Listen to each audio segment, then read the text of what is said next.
Guys, today's podcast is in partnership with Stone & Co Solicitors, experts in serious and complex criminal matters. If you have a criminal matter that you need help with or you've been arrested and want the best representation, contact the number below or drop them an email. All the information is on the screen below, as you can see. Stone & Co can offer specialist criminal defence services on a private basis or legal aid, so you don't pay nothing. And as a promotional offer, they're offering a case review in person or over the phone, free of charge, no obligation, no fees. And they'll take a look at your case, guys. Right? MashaAllah. I wasn't sure. Do you know what? My man here has got on point. I'm just kidding. I wasn't sure what to expect when you was coming today. Yeah. When you used to throw me, said, Lou, you got him coming over. I'm like, you got who coming over? I didn't even know what to expect. But as soon as you started talking, I was taking a lot of wisdom from you, a lot of motivation. Allah accepts it from us. I mean, You know? yeah. Well, that's the thing. I mean, a lot of people talk to impress people, but what's the point in that, right? The whole point is that if your talk can become a means of somebody waking up, then that's all that matters, right? In the end, popularity, or none of that. Tomorrow they could cancel me and I don't really care. I don't get paid for da'wah. I don't get paid, by my masjid. What I do it for the sake of Allah, so that Allah accepts it. And if Allah accepts it, then I don't care what anybody thinks. And if Allah doesn't accept it, then what's it going to benefit me? Yeah. Do you know what? My main thing is now, I've done a long time in prison myself. But now, what life means to me is just being better, just doing better every day. Like that could be being a better parent. Yeah. Should we go straight up? Let's go straight up. Let's go. Coming home every night. Taking care of the kids, showing them a good role model. Yeah, that's it. And we've all been through things in life, and I'm kind of sick of keep talking about the past, about shootouts, stabbings, people going to prison. I'm bored of it. Yeah. There's a lot more to life than making money. I do not care about money. I do not care about clothes. I wear the same 3 outfits every single week. I wish I could say that, but I'm just kidding. I swear to God, I feel like I'm stuck in the same clothes all the time. I gotta get you a thobe, man. I gotta do something. You gotta get me what? Get one of these thobes. I don't know if I can pull that off. You can, bro. Get you a nice custom-made one from Medina, man. You got one of them faces that fit. No. We'll get you styled up, man. Inshallah. That's the thing. Beautiful thing about Islam is we don't believe that life has to be like where you can't get married like a priest. Look, there is halal in this world that you can enjoy. Like you have a wife, you have kids, you enjoy your life. That's good, right? Take your kids out for some ice cream, let them enjoy. That's wonderful. What people don't realize, what you guys do, but a lot of the kids that are watching may not realize, that gangster life is not easy. It's not a pleasurable life. Like when I was 14, when I was 15, when I was 16, when I was 17, when I was caught up, every day we were in stress. Like even if we had money, even if we had cars, even if we had all that, we're always watching our backs. Like today, I don't watch my back, even though I'm always aware because that's just who I am. But I don't have anybody trying to hit me, right? It's training, right? Exactly. It's negative. Every time you got the police after you, you got the government always on your back. You always got to be fighting cases. Then you got the ops, you got the enemies, you got the other hoods. Then you got betrayal in your own hood. You got your own people trying to backstab you. You got snitches and rats and all that kind of stuff. What kind of life is that? Like what kind of life is that? The worst thing is there's no barakah in it. There's no barakah. Today, as a upstanding citizen that you are, you don't have that stress, right? You go home to your kids, you're not worried about somebody shooting through your window and hitting your daughters. Or having your doors kicked off by police. Right. And this is one of my main other things. I didn't realize the amount of stress I was putting on my family growing up. With the police coming through my house every week, raiding it. With your mom. My mum suffers from mental health now. I blame myself a lot for that. May Allah cure her. I mean. See, my mother, she was a single mother and a very strong woman. May Allah bless her and reward her. A great woman, a pious woman. But a woman that went through hell trying to raise a son in an environment where I couldn't be a punk. Like I couldn't be the guy who ducks his head and walks around with his head down. So I had to get involved in things that I didn't want to be involved in. But the consequences were faced by my mother. When I was going to get hit by my own gang when I was trying to leave, wallahi, I swear by Allah, the only thing I was worried about was my mother. We had done so much stuff that if I had gotten killed, I'd deserve it and I wouldn't be upset about it. Because when you do to others, then why would you be not thinking it's going to happen to you? Yeah. But if my mother got hit, that's what I used to worry about because she didn't do it. But bullets don't discriminate. Yeah. Right? There are no smart bullets. When they spray a house, mothers, children, women get hit. So when people, young guys get caught up in that, they need to think through that. Do you know what I'm big on as well? Forgiveness. Yeah. I was there when my brother got shot 5 times in front of me. Subhanallah. I had to cover him up when he was bleeding out. And do you know what? See the people that done it? I don't wish them dead. I don't wish them to go to prison. Is that because they already are? I wish for them to don't ever do it again. Yeah. Do you know what I mean? They probably got to live with that. We'll just cut through here, lad. But yeah, I'm big on forgiveness and just kind of Alhamdulillah. letting things go. Even though it still burns and it's very challenging, because I could easily go over there and go do something crazy. Yeah. I choose not to. Alhamdulillah. I've got 2 little girls who look up to me now. Got my brother home as well. That's the thing. I mean, and it doesn't end. We'll walk down this way. Yeah. Just to let you know that we were neighbours growing up. Subhanallah. It all started here, Brady House. This is Brady House here. And I lived 16. So you were neighbors, huh? We were neighbours, yes. I used to be playing up and down the balcony. So this is That's correct. we call this the projects. We call this the Margaret Thatcher project. And before that as well, there used to be a little, if you can see where the construction is, before there used to be like a pen. And especially in my times as well, this is where we used to gather. How old were you at this time? So I would say that once I was released from my first sentence, I was back out, 18. This is that when we became, you could say, more accustomed to the arts, the dark arts by then, because then Some Harry Potter stuff. it was it was levering up. So now people are You not made fighting things with their. disappear? So what we used to do there, right there, I know that now is gentrification that they're doing, but there used to be a pen there. And everybody would congregate. And my cousin was one of them as well. He was one of the original ones as well. And so there would be many of us. And the thing with Patmore as well, we were very diverse because we had many that's interesting. nationalities. You're black and white, and you guys That's were from the correct. same. Yeah. And I don't know if we can get through that. No, we can turn back around, but I just wanted to show them, like, just have the scene. Or do you want to walk around that way? Yeah. Walk around that way, yeah. so for you guys, it wasn't racial, huh? Nah. Very multicultural around here. It was where you was from. And not only that as well, we was welcoming to other people that were, because I always classified Patmore as actually being Switzerland.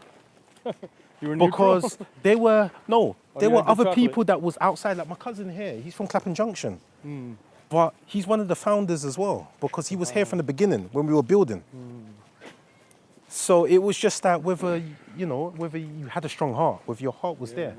And then obviously the younger generation, which is Lou and so forth, they became more ruthless once we was all locked up.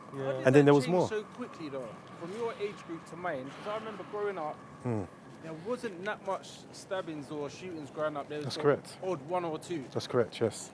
But as soon as you went away, not saying it like that, but as soon as you went away, it was It's like all your fault. it was like everyone You were become a keeping shooter, everything everyone good. become this person. Yeah, I think, as you know already, unfortunately as well, we're not trying to glorify this, but I think you needed to be an all-rounder. And I think that with his age group, they understood that concept. You can't say that you're going to be a part of something, but you're not really prepared to go the full hog. And I think a lot of the problems, so ours was very different because first thing, ours was racial. Mexican gangs were with Mexicans, blacks were with blacks, the Crips and Bloods. Then you had some white, but not in the inner city. There was no white gangs. I mean, white gangs were all pushed out. Territorial as well, right? Yeah, but it was also racial. Like we didn't mix races. So like our gang was Mexican. So even if we had some people that were half white or half black, they'd have to pass for brown. Now I wasn't Mexican, but I was close enough in skin type that they took it. But we had strict rules. When I was in the hood, in the barrios, you couldn't shoot somebody's mom. You couldn't hit somebody. Even if you were walking with your sister, with your daughter, with your mom, you would get a pass. Right? We got morals in it. See, we had morals. Like we didn't do drive-bys. That's in the movies. But the Sureños at that time had a rule, no drive-bys, because one of the carnals, one of the leaders, his niece got hit on accident during a drive-by. So they passed a rule, no, you had to at least put your feet on the ground. So we had, if somebody, for example, got locked up, nobody could mess with their wife or their sister or their girlfriend. You had rules. But then the later 80s, crack and stuff got involved. In the 90s, it got worse and worse. In the late 90s, I got out in 95. In the late 90s, once the drugs really hit, all the rules went out the door, right? And that's one of the big problems is the drugs now. For us, when you were carnal, when you were in the leadership, you couldn't do hard drugs. If the MA found out that you were doing heroin, we would kill you ourselves because you're compromised. But nowadays, kids are out there, doing whatever, and they have no honor, right? And they you soon get forgotten about. It was all good. Like I'm not trying to glorify, but I enjoyed getting into trouble and that growing up. yeah, But you soon realise when you get put on these heavy sentences, yeah, you think, what have I done? I've really messed this one up. Yeah. Do you know what? I got a 17-year sentence. You soon get forgotten about. Yeah. The first year, you get a visit every month. The second year, one visit every 3 months. The third year, a visit every 6 months. See, that's something I was pointing out in the talk as well. Before you know it, who's Lewis? Who's Lou? That's it. See, we had guys that had such respect that if they walked on the block, even the ops would be scared to walk because they had done so much and they had, right? But they're killed or in jail, and today even their own gang doesn't even know their names. 100%. So what did they die for? What are they going to spend the rest of their life in jail for? Nobody writes to them. I told you I got a friend who got locked up. He was in his 20s and he's doing a life without parole. His 5 murders he went in, and then he had 5 more in prison. So they told him, you will never get out. His own family doesn't write to him anymore. The gang that he's still from, doesn't write to him, doesn't take care of his bills anymore, doesn't put money on his books anymore. I give him that. I call him like, look, change your life, because what did you do all that for? At the age of 20, 22, whatever you got locked up, till you die, however long you live, what was the point of that? Yeah. Right? And that's why young people need to, if you're watching online or whatever, you need to think.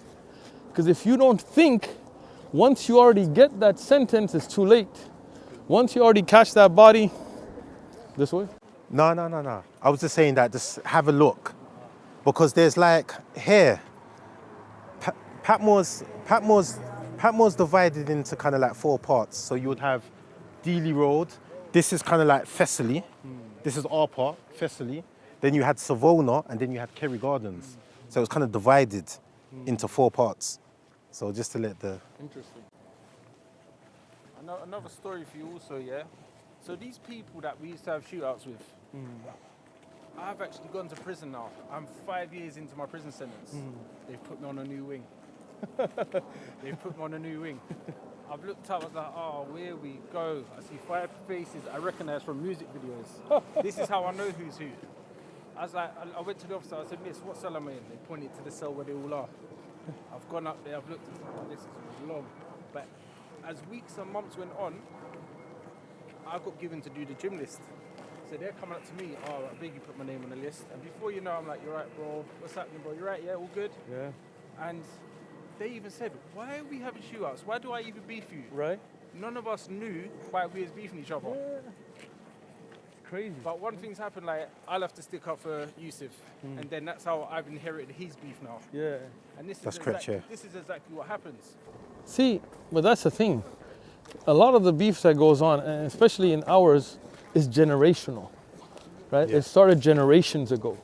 Some of like the gangs like Logan Heights, the ones we used to beef with, they started in the 40s, 1940s. If you look at White Fence, if you look at some of these older barrios in LA, they started in the 50s and 60s or 40s. And generations of beef comes down. They have no idea what started it, right? It's just the way it is. But if you think about it, they're the same people.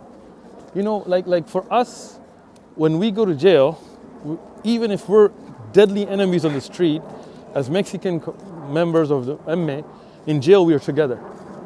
So on the street, we would unalive somebody at a heartbeat. In jail, you have to walk together because racial.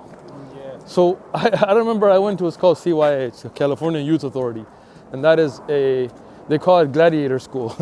So we have juvenile hall, which is for kids, like a kid's jail, but CYA is like a kid's prison. Right? That's where it's in the desert, it's rough. The guards would make us fight for fun, crazy stuff, right? But there, some of my enemy gang members were there, and because we're from the MA, we had to sit together. We had to roll. And I was like, man, we're the same people. We have the same, we have the same concerns, the same. Go around to the left. How's it? Did you want to show them Farouk's? Farouk's? Yeah, okay, we'll go to the front of the shop.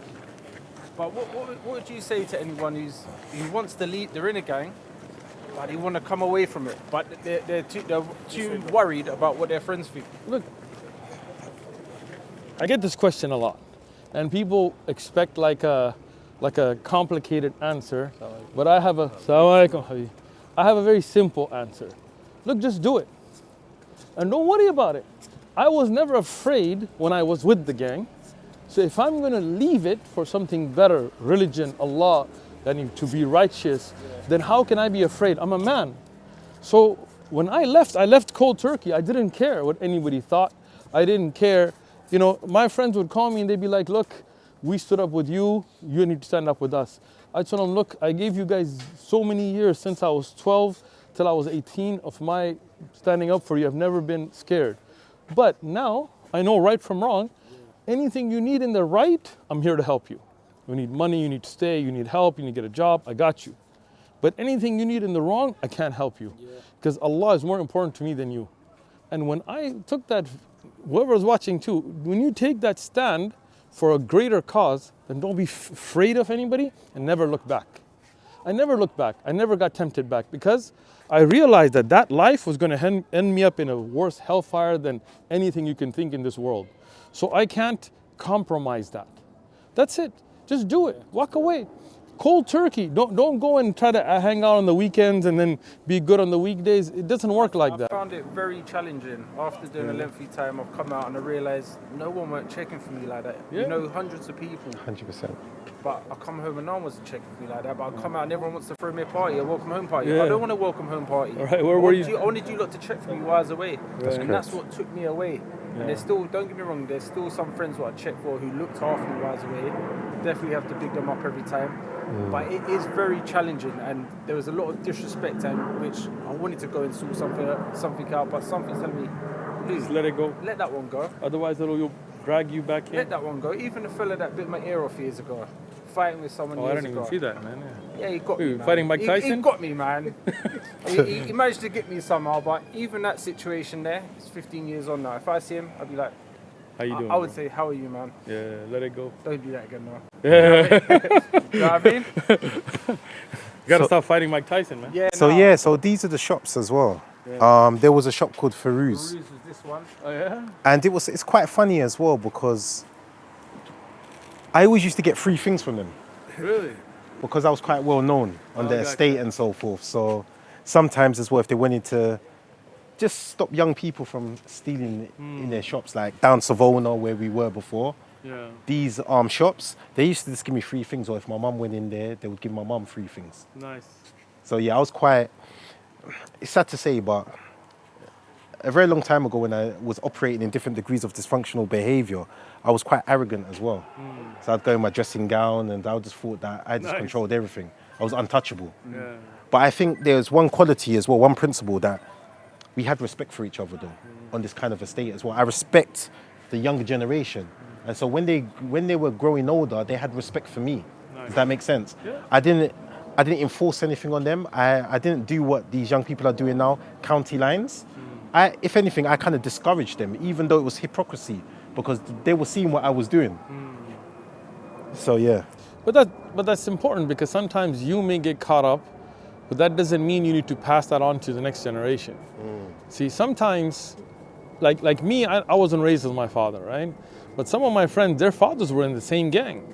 Their grandfathers was in the same gang. Their uncles. I have a friend, he never met his father because he was a little kid. His father got life in prison. The first time he met his father is when he went to prison.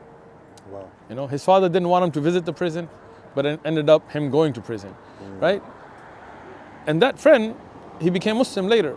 I used to write to him, and he told me, look, we were passed down this life, but I don't want to pass it on to the next generation. So he sent his kids away from San Diego. You know, he didn't want them to end up getting caught up, because his dad tried too, but when it's all like that, right? But that's the thing, like, you got daughters, you got to think about their future, right? You know, I mean, I don't know about the ends here, but where we came from, we were very disrespectful towards the way that we treated girls and so on. But I got daughters, and I don't want anybody treating them like that. The same. So as a Muslim, that's not how we play, right? We hijab up, cover up. We ain't nobody trying to date my daughter, otherwise, you know, we got the Second Amendment, bro. You know, but Should take him right round. Don't get me wrong, the estate does go further. It goes in that way, through that way, all the way down onto Wandsworth Road. Wandsworth Road, it really starts from Vauxhall all the way down to Clapham Junction. It's like 5 miles, isn't it? Long.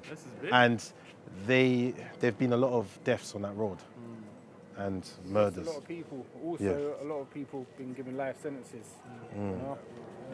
End of the day, no one wins. Seeing the gang wars and stuff, no one actually wins. Someone either gets lifed off or dies. And the thing is, it never ends. You know, we remember when we were little kids, you know, 10, 12 years old, they used to hear about hits back and forth. Now, you know, 30, 40 years later, when I go back to the hoods in San Diego, we can tell from the graffiti. You know, what war is going on, you can see the graffitis. You know, you see one gang name, when it's crossed out with a 187 or something, that means it's on, right? And you see those same hoods still going back and forth. And you realize that it's not gonna end. You hit the ops, they're gonna hit you back. If you end your ops, a new ops is gonna come out. You're never gonna, look at all mobsters, look at the Italian mafia, how, you know, organized they were. Today, they're nothing. Like you go to the US, you go to prisons, you know, John Gotti, the Teflon boss, when he got locked up, he had to pay for protection. Because, you know, in the prisons now, the Italians have no strength, right? Now you got the MA, you got the Black Guerrilla family, you got the Sureños, the Norteños, you got the Aryan Brotherhood. They run the prisons, right? So even that Italian Costa Nostra, Black Hand, all of that finished, right? You look at every mafia boss, where do they end up? Like, this is the thing that, you know, nobody thinks through these things, right? People that we knew that were cartel leaders, people who would have like tigers in their houses and, you know, like crazy stuff that you see in movies, gold AKs and stuff. I saw that as a kid. You know, I mean, when I think back, I was 15, you know. I mean, you know, like nowadays, 15-year-old kids are just worried about their Wi-Fi signal, you know, and then they complain about it when the Wi-Fi is weak.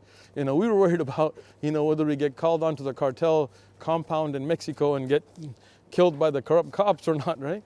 But when I think about where did they all end up, either they got killed by their own people, or they got killed by you know, another cartel, or they got locked up like Chapo Guzman, sitting in a little cell in New York or wherever for the rest of his life, right? Yeah. So what's the point? What did they end up with? Nothing. No, a lot of the youngsters now, I don't think they've been through that pain yet. Yeah. What triggers them to think, you know what changes their mindset? They've not been through that yet. So sometimes it takes you to hit rock bottom to think, you know what, I've messed up. See, but that's the thing. My father used to tell me something, even though I wasn't raised with my father, because my parents divorced when I was a kid.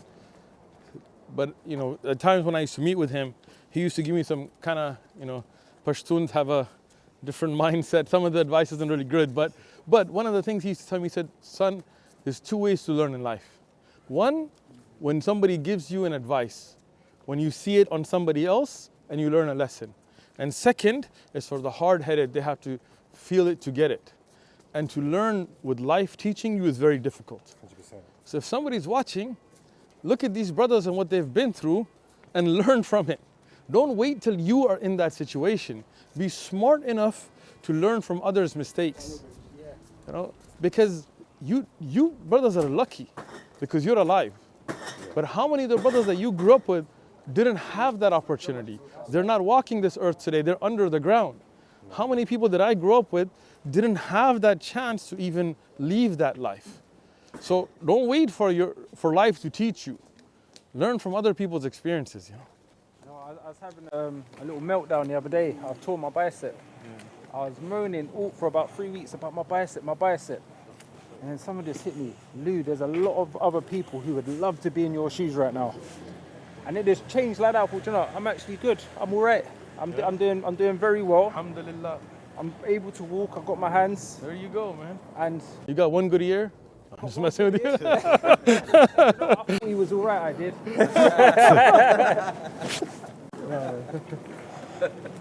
Yeah, man, I'm grateful. Yeah, Alhamdulillah. be grateful, man. Alhamdulillah. Yeah, man. You know, it's funny.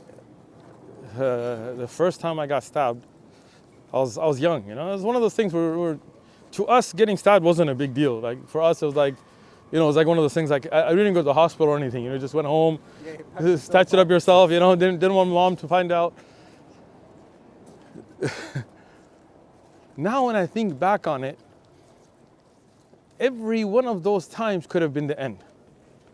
Yeah. You know, one wrong place, one wrong artery cut, one wrong bullet hit could be the end of it, right? But Allah gave us life. Allah saved us. That means we have purpose. That means there is something we have to do. We have to be thankful. Even the hardships in life, be thankful for them. Because if it wasn't for the hardships, you'd never appreciate the bounties, right? If you were never hungry, how would you appreciate food? You know, next Ramadan, Lou, you're fasting with us. I've never I tried to fast. You're gonna do it with us. About 3 hours, man. No, I got you, man. In Ramadan, You know what? My missus brought a cheesecake home. I did my best. I was doing my best. I was like, I'm gonna fast today because the cheesecake killed it. Huh? The missus brought a cheesecake home. Nice. I like cheesecake. She's like, you're fasting, didn't you? I'm like, I'll try again tomorrow. Ramadan, man. Ramadan. When's Ramadan coming? You got some time, man. Inshallah, I think a couple of months. Yeah. Yeah, I'm gonna do it. I'm gonna That's do it, man. You guys heard it. You heard it on camera. I heard it here first. Lou's gonna be fasting with Yusuf Fasting. in Ramadan, inshallah. Wallahi, when you break that fast, water will never have tasted that good. That's true. Food will never, you know what I'm saying? That's true. Man, the first time that, you know, I started fasting, I was like, man, a date. Like, I don't even like dates, to be honest, right? But I loved it that day, man. You know, I was like, this is the best date ever. You feel me, right? And I sipped water. I don't drink water regularly. In Ramadan, I drink water like crazy. I guzzled it. So you allowed to drink water through fast? No, bro. We're gonna do it hardcore style. No food. I'm not sure if I'm built for the hardcore Bro, style, you're built for it. If how many years did you do? 8.5. If you did 8.5 years and you survived it, you're built for it. You can do Ramadan. I have to say, all the brothers in jail was looking after me. Rather than they bring me all the boxes. Do you do this? And some of the food was decent, man. Alhamdulillah. Thank you to all my brothers, man. I'm telling you, man, when you fast Ramadan, no water, no food, no spousal relations in the daytime. In the night, you can eat, you can drink, you can do all that, right? You're gonna be cleansed. Yeah. You're gonna appreciate the little things that you never thought about. You know, in my masjid, and I'm sure in here too, they make like a particular soup in Ramadan. That soup, if you gave it to me outside Ramadan, I'd never touch it. In Ramadan, we'd be like, yo bro, where's my soup at? You know? Don't mess with my soup. We love that soup. Why? Because Allah teaches us the value of those things. Nah. Inshallah, Lou, after you take your shahada, I'm gonna take you for Umrah. We're not there yet. I know. Like I said, I'm happy to learn from I you guys, man. didn't say yet. I'm saying after you do, whenever that is, I'm taking you for Umrah. I'm gonna pay for you. Yeah. I got you. After the Right? cheesecake, we start. Well, cheesecake on me. Don't worry about it. Right? You ready? Let's do it, man. Yeah. We're gonna go. We're gonna make a jama'ah from here. We're gonna go. And Umrah, you're gonna see, and inshallah after that in Hajj, you're gonna see people from every walk of life doing the same thing, wearing the same thing. You know, here you got New Balance, somebody else may have this brand, you might wear Air Force Ones, somebody else might wear Cortez. We kind of separate between you from the way you dress, from the bling you got. When you're there, you're just wearing 2 pieces of white cloth. Everyone's the same. Everyone's the same. You can't tell if somebody's from Finland or New York. You can't tell if somebody's from LA or Pakistan. All of that goes away. That distinction that we make with each other is gone. We're all one human family from all over the world. It doesn't matter if you're the king or if you're somebody that cleans the streets at night, you're gonna do the same thing. You're gonna go where Abraham stood. You're gonna go where Ishmael stood. You're gonna go where Muhammad, peace be upon all the prophets, stood, and realize we're one human family. Like, as Muslims, we don't believe we follow a different religion than Jesus or Moses, peace be upon all of them. We love them all. We believe we follow the same religion. We do the same prayers. We do the same fasting. We do the same giving of charity. We do the same Hajj as they did. And when you go there, we'll show you where Abraham stood. You know, peace be upon him. I've never really been a religious person. Yeah. I've always believed there's been one creator. There you go. That's always, So you believe in one God. I've never gone to church. I've never been in a mosque. I got you. But I've always believed there's one creator. Gotcha. I believe you know in yourself if you're doing the right thing. Of course. See, this is an Islamic concept though. In Islam, we believe there's what's called fitrah. Fitrah is your natural disposition to know right from wrong. Have you ever watched a cat? When you feed a cat, it will be open, it'll come and eat. But if a cat's gonna steal food, it looks around, it knows it's doing something dodgy, right? This is fitrah, right? As a human, when you go, you see the people that go to a prostitute, for example, they go hidden. Right? They know what they're doing is wrong. Yeah? When they go and do haram things, the things that Allah has forbidden, even when they don't realize it, but in their heart they realize it. You can feel it, man. You can feel it. That's fitrah. So you already believe in one God, right? You believe that God sent us guidance, right?